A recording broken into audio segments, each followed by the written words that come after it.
Assalamualaikum and hi. My name is Muhammad Lutfi bin Jihan. Assalamualaikum and hi. My name is Muhammad Akmal Hakim bin Azhar. Assalamualaikum and hi. My name is Muhammad Aidil Farhan bin Ismail. Assalamualaikum and hi. My name is Muhammad Muhammad bin Jubair.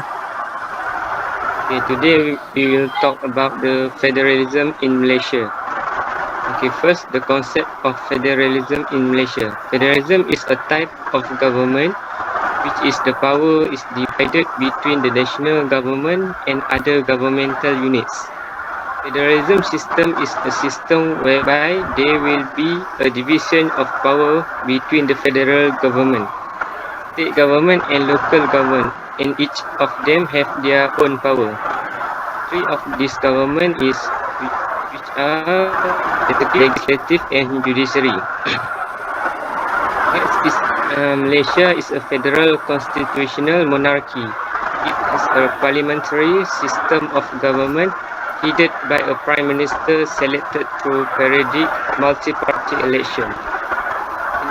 In a power of the government are divided between a government of the whole country and the government of parts of the country in such as the way that each government is legally independent. So the federal government consists of a legislative body, which has and there is also an executive body which is led by a cabinet. Next, there is the judiciary, which functions to interpret law, solve the conflict, and maintain the justice.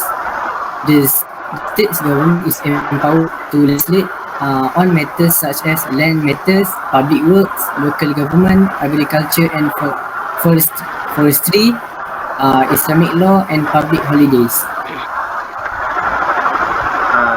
Next, the strengths. Separate government. In a federal form of government, both the centre and the units have their separate set of governmental apparatus. As there are federal government, state government and local government, there would not be redundancy of work so that everything will run smoothly and abuse of power can be avoided. Second, there will be a better understanding of local issues and demands. The central government has no true way to understand what issues, demands and changes need to be met in every area of the country.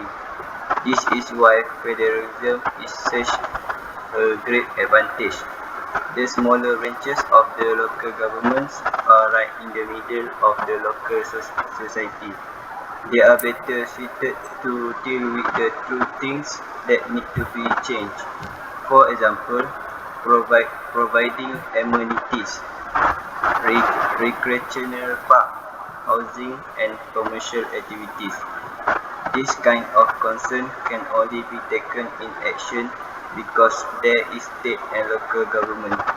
Federal government alone cannot satisfy and understand the local issue. Next is the weakness. Inequalities between states. The federal form of government allows the regional inequalities between different states.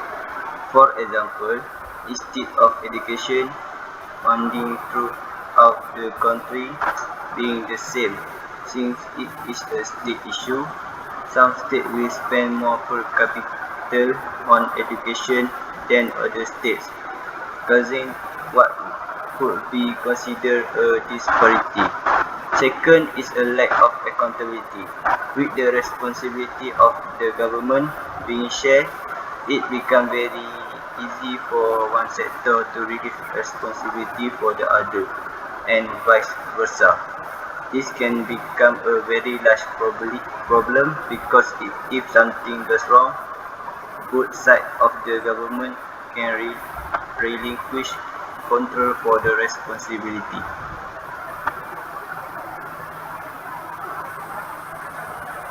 Okay, the next point is the issue regarding federalism in Malaysia.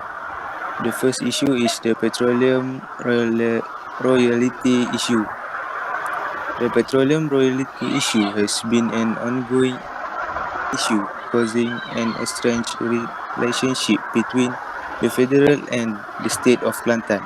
The past-led government wrote officially to the federal government seeking Rm 1 billion in royalties backdate to 2004.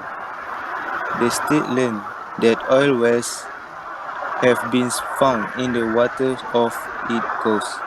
The federal government argued that the payment is under the Petroleum Development Act 1974, wherein Sabah, Sarawak and Terengganu had a received 5% royalty, whereas Kelantan, also a petroleum producing state, had been denied its equivalent. Prime Minister Najib Abdul Razak, in response to a query in Parliament in November 2009, announced that the federal government would pay goodwill money. The Prime Minister argued that the state was not entitled to a royalty because the oil and gas were extracted beyond Kelantan's 3 nautical miles of territorial waters. It was argued that Kelantan has no right to oil royalty since 9th schedule provide that the state can only extract mineral within its territorial waters. Since the oil wells are located roughly 150 kilometers from the coast, they are located in the continental shelf, which under Malaysian law is in the federal government hand. The said argument cannot hold water because other oil producing states are raising royalties atop the oil wells are beyond the specific territories.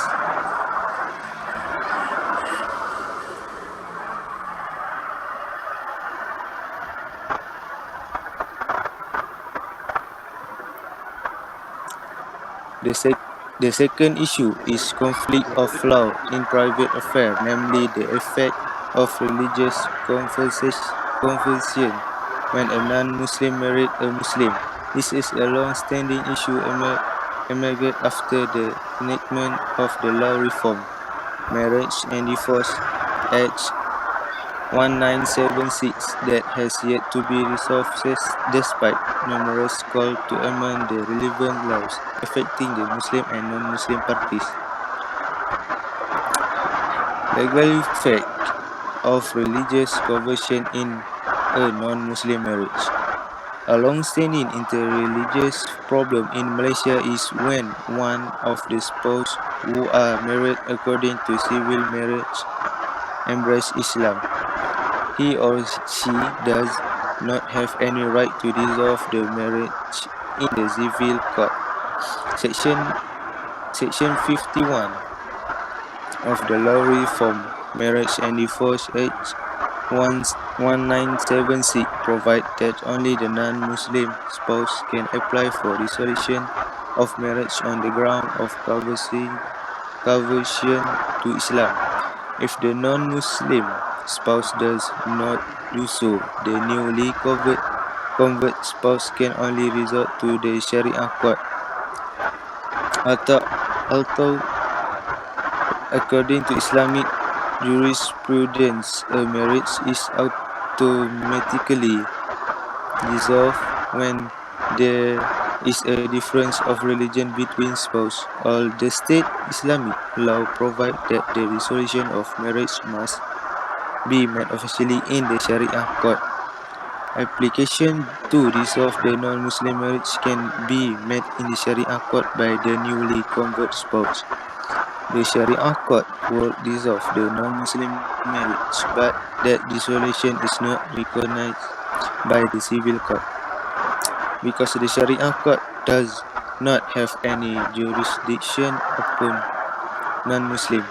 This is a federalism issue due to the jurisdictional conflict between the civil court and the Sharia court, because the former is a court system under the federal government while the latter is a court system under the state government. Muslim and non-Muslim in Malaysia have been living together for more than 15 years, and conversion to Islam take place very often. The issue is can again inequality of treatment between non-Muslim spouse and Muslim spouse, where one can apply for divorce and the other has no avenue to dissolve the civil marriage. The recent case of Indira Gandhi and Deepa show that people can accept the different family law between the Muslims and non-112 Muslim in Malaysia.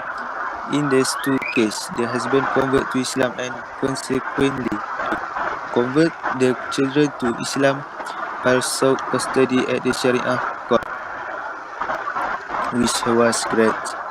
Their applications were granted and clashed with the custody approval given by the Sharia court. The mothers are non-Muslim and therefore cannot intervene in the husband application for custody in the Sharia court. Next, the solution of the petroleum Kelantan. The furor over the royalty issue has prompted by Anwar Ibrahim, leader of Malaysia Opposition Coalition of Keadilan, to consider drafting a bill that would ensure that income from all electricity from Kelantan, Terengganu, Sabah and Sarawak would be equally distributed to the states. He has also pledged to improve the transparency of regulations dealing with the issue, which would have political benefits for him in Kelantan. However, such as a bill would likely be opposed by the federal government in particularly as it would raise to the political profile of Anwar Ibrahim at the government expense. Looking ahead, the row overall royalties is likely to continue and could considerably enter the cost as production from the JDA increase and thus the state over royalty payments increase. However, the federal government needs to make sure that its need for money to plug the budget deficit and boost the economy does not result in a further decline in a political relation both with the state government and population of Kelantan. In general, according to Islamic inheritance law, a non-Muslim is spared from inheriting any property left by a Muslim. After the conversion to Islam, one of the civil marriage spouse is the determination of religion and custody of the existing children resulting from a civil marriage.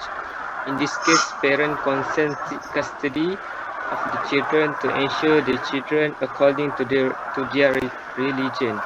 In the case of half Islam, whether mother or father, there is certainly judgment and only one party will have custody of the children.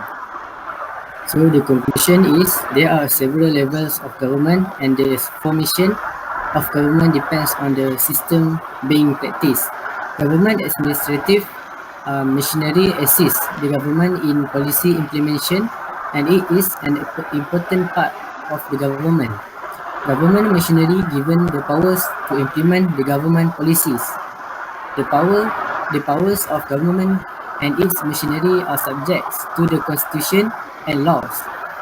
Federalism in Malaysia is a unique system of administration divided into federal, state and local government.